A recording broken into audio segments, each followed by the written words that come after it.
everyone, my name is Amy and I work here at Connections as a Communicative Disorders Assistant for the Talk to Me program. And in today's video, I'm going to talk to you about how you can work on your speech and language goals outside. Going outside can be really fun and motivating for your child and create great opportunity to model great speech and language. And the great thing about outdoors, it can offer a wide variety of activities for children of different ages and different developmental levels. So today I'm going to go over a few activities. The first one I really love is actually just going for walks with your family throughout the neighborhood. You can walk, ride your bikes, go in a wagon, and it creates a really great time where you can just model language. I really like it to work on the pronoun I. A lot of the children that we see, they'll say me do it or me jumping. So that can create a really great opportunity where you can model that language and have some repetition in this one activity. So you can model, oh, I see a puppy. I see a bird. And then if you keep modeling that, eventually you can try to point things out, pause and wait and see if your child will give it a try. So if an airplane flies overhead, you could even just point it out and look really expectant at your child, and maybe they would fill it in with some language and maybe use that new pronoun all on their own. So that can be great. Also, verbs with ing endings can be really nice. We are walking, we're looking for something. Can just really create a great opportunity for task repetition in just this one activity. The next thing I want to talk about is going to the park or playground. That can be really fun for children and actually is a great activity for especially very young children that are really just beginning to start to use more language. I really like to encourage families if your child likes the swing, you can put them in the little toddler swing. You can get really nice face-to-face and you can push them on the swing, and then you can take that opportunity where you can actually kind of grab the swing to stop it and get really close and face-to-face, and then you can model something like ready, set, go, and then push them again, and that can be really fun. And then you have kind of control where you can kind of stop that activity as many times as you would like or as your child enjoys. And then you could also insert that pause and wait in that next activity where you're really close and face-to-face and it's really fun and engaging. So after you've done this many times, you can stop the swing, you can actually just really get nice and close and say ready, set, and pause and wait and look expectant, and then maybe your child will say go, or at least make some type of indication that they want you to let go of the swing so that they can swing again. Another great thing for really young children is actually going on the slide with them, or they can be on the slide if they want to do it by themselves, and you can kind of like be near the slide. The nice thing is to try to be face-to-face. So if I had my child in my lap going down the slide, I would try to like position myself like that so they could see me, and we could do again ready, set, go. You could say we're gonna go down, and then model that over and over again, and also just really just practice some fun sounds like wee or yay. Those kinds of fun things can be really exciting at the park. Other great things that are fabulous to do at the park or even in your yard at home if you have one is to play anything really high energy. Can be really fun. Just playing tag or chase or like tickle or anything like that can be really fun in the yard. If you are modeling or playing with balls, you can model, oh, you're kicking, oh, here it comes, I'm gonna be throwing, and then just kind of highlight that language. Can be really great activity too. Another great thing that children usually find pretty motivating is if you have access to a sandbox, or even if you're lucky enough to be near a beach. Playing with sand can be a really great time to model a variety of goals actually. So it can be really great for action words. You can say something like, oh, we're gonna scoop, or dump, we're dumping the sand. You can make a sand castle and tap the top, tap, tap, tap to get the sand to come out. So really great things for action words. Also, obviously, descriptive words.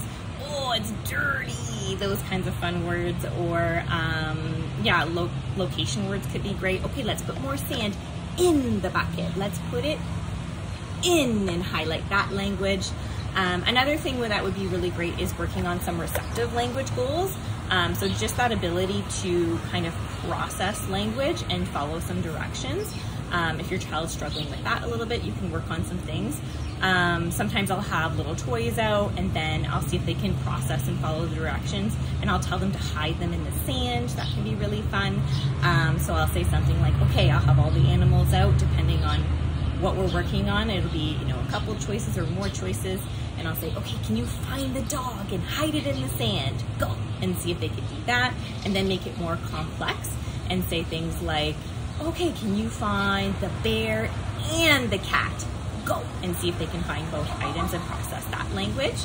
And also, I've also worked on it for articulation as well. If there's a particular sound a child is working on, I might try to gather items around the house that all kind of start with that sound, and I will hide them in the sand.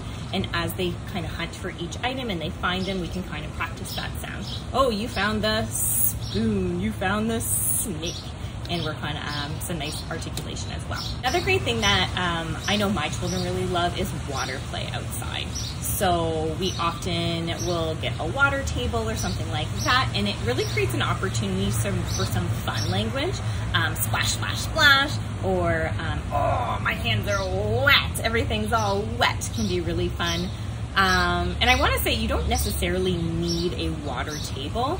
A large container will work, or often I really suggest one of those giant, like big plastic totes are really fabulous also for water play. You can throw all the items in.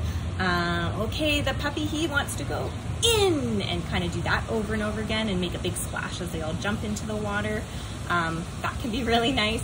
And also, I know the hose, my youngest is obsessed with the hose outside, so that could be also a great opportunity. Oh, we're gonna put the water on to highlight that language. Oh, now we got to turn it off.